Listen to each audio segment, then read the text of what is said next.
نواز شریف کو وزیر اعظم بنانے کے لیے سعودی عرب کا دباؤ۔ سعودی عرب اور چین دونوں ممالک مسلم لیگ نون کے قائد نواز شریف کے ساتھ کمفرٹیبل محسوس کرتے ہیں، جبکہ قطر کے شاہی خاندان کا بھی یہی خیال ہے۔ سعودی عرب، چین اور قطر عمران خان کے ساتھ کام کرنے کے خواہش مند نہیں ہیں۔ نواز شریف کی جانب سے عالمی اسٹیبلشمنٹ کے ساتھ ملاقاتیں کی جا رہی ہیں اور امکان ہے کہ عالمی اسٹیبلشمنٹ سے ڈیل کے بعد نواز شریف اگلے وزیر اعظم بن جائیں گے۔ یہ دعویٰ کیا ہے صحافی اسد علی طور نے۔ یوٹیوب پر حالیہ ویلاگ میں اسد طور کا کہنا تھا کہ پاکستان ایک ایسا ملک ہے جس میں مختلف مواقع پر دیگر ممالک کا کردار بہت اہم ہو جاتا ہے، خاص طور پر جب ملک بحران کا شکار ہو۔ چاہتے نہ چاہتے ہوئے بھی دیگر ممالک ایٹمی ملک ہونے کی وجہ سے پاکستان کے بیل آؤٹ کے لیے آگے آتے ہیں اور استحکام لانے کی کوشش کرتے ہیں۔ اس وقت بھی پاکستان شدید معاشی بحران کا شکار ہے۔ ہمارے زر مبادلہ کے ذخائر کم ہیں، برآمدات نہیں بڑھ رہی، ڈالر کی قیمت آئے روز آسمان سے باتیں کرنے لگتی ہے۔ ڈالر سمگلروں کے خلاف کریک ڈاؤن کر کے اگرچہ وقتی طور پر ڈالر کی قیمت نیچے تو لائی گئی ہے، لیکن کتنا عرصہ ایسا رہے گا کچھ نہیں کہا جا سکتا۔ اس کے علاوہ الیکشن کا معاملہ ہے، پی ٹی آئی میں بھی استحکام ملک کے استحکام کے لیے ضروری ہے۔ ایسے میں عالمی پلیئرز بھی اپنا کردار ادا کرتے نظر آ رہے ہیں۔ پاکستان کے معاملات میں 4 ممالک کا ہمیشہ بہت اہم کردار رہا ہے، جن میں متحدہ عرب امارات، سعودی عرب، برطانیہ اور امریکہ شامل ہیں۔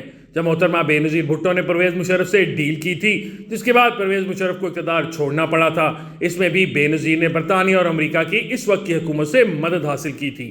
برطانوی اور امریکی national security adviser general Pervez Musharraf سے مذاکرات کر رہے تھے، جس کے بعد بے نظیر کی وطن واپسی ممکن ہو سکی تھی۔ جو بند دروازہ بے نظیر بھٹو نے کھلوایا، اسی راستے سے نواز شریف وطن واپس آئے۔ تاہم میاں صاحب کے لیے سعودی فرمانروا شاہ عبداللہ مرحوم نے اہم کردار ادا کیا تھا۔ انہوں نے جنرل مشرف سے بات کی تھی کہ اگر بے نظیر واپس آ رہی ہیں تو نواز شریف کو بھی واپس آنے دیا جائے۔ اس طرح میاں صاحب کی بھی واپسی کا راستہ ہموار ہوا۔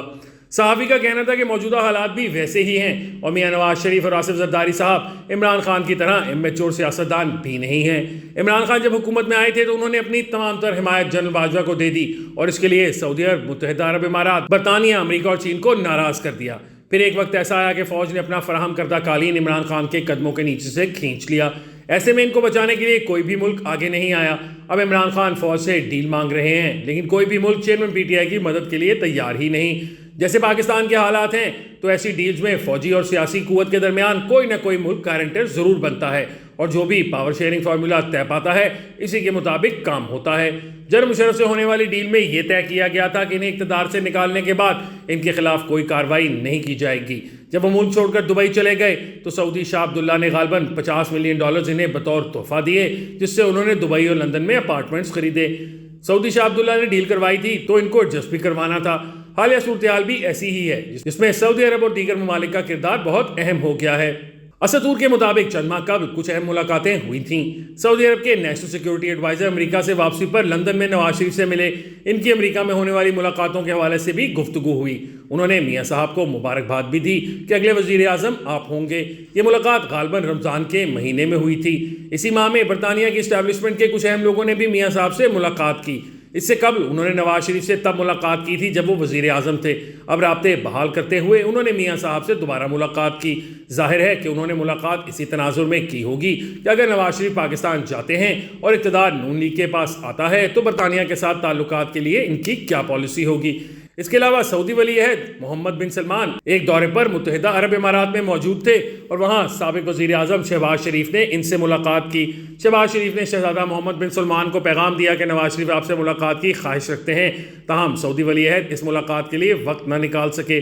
ذرائع کا کہنا ہے کہ حال ہی میں سعودی ولی عہد محمد بن سلمان نے لندن کے مختصر دورے کے دوران نواز شریف سے ملاقات کی۔ جب ملاقات کے لیے وقت دیا گیا تو شہباز شریف پہلی فرصت میں لندن واپس پہنچے کیونکہ وہ اس ملاقات کا حصہ بننا چاہتے تھے۔ نواز شریف کے بلاوے کے بغیر ہی شہباز شریف لندن پہنچ گئے اور یہ ملاقات گزشتہ ہفتے کے روز ہوئی۔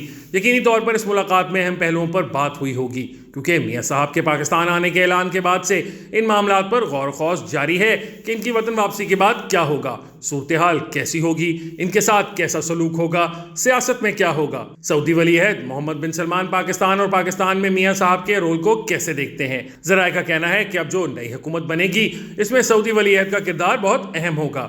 پاکستان میں جو 10 سے 25 ارب سعودی سرمایہ کاری کی بات چل رہی ہے اور آرمی چیف نے بھی بتایا ہے کہ 10 سے 25 ارب کی سرمایہ کاری سعودی عرب سے آئے گی، وہ سرمایہ کاری ابھی نہیں کی جائے گی۔ بلکہ انتخابات کے بعد نون لیگ کی حکومت آنے کی صورت میں ہوگی۔ اسی لیے سعودی عرب چاہتا ہے کہ میاں صاحب کی پاکستان واپسی ہو۔ عمران خان کے ساتھ کام کرنے کے وہ خواہش مند نہیں۔ چین اور سعودی عرب دونوں ممالک نواز شریف کے ساتھ کمفرٹیبل محسوس کرتے ہیں، جبکہ قطری شاہی خاندان کا بھی یہی خیال ہے۔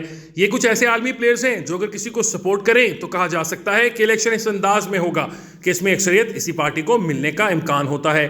ایسی ہی گارنٹیز اور ڈیل کی بنیاد پر کہا جا سکتا ہے کہ نواز شریف کو وزیر اعظم بننے سے نہیں روکا جا سکے گا۔ تاہم میاں صاحب جو بیانیہ لے کر آئے ہیں اس سے نون لیگ پریشان ہے۔ اب دیکھنا یہ ہے کہ ملٹری اسٹیبلشمنٹ اس معاملے کو کیسے دیکھتی ہے اور عالمی اسٹیبلشمنٹ اور اہم شخصیات سے جو ملاقاتیں ہو رہی ہیں وہ کیسے اس بیانیے کے چلتے ہوئے کوئی درمیانی راستہ نکال کر معاملات کو طے شدہ راستے کے مطابق مناسب رخ دیتے ہیں۔